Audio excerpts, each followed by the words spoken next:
Hello everyone, I'm back with another video. Here in this video, we'll discuss how to update Microsoft Edge browser on macOS. So with that being said, let's get started. To update your Microsoft Edge browser to the latest version, simply open the browser, then click on this three dot icon, then click on settings. Now here click on about Microsoft Edge option, and it will automatically check for the latest available version of Microsoft Edge browser. As you can see here, it is updating my Microsoft Edge browser. So wait for the update process to complete.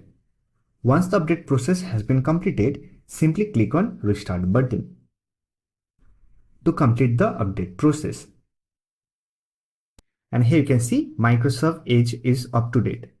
So that's it. This is a simple method to update your Microsoft Edge browser on macOS.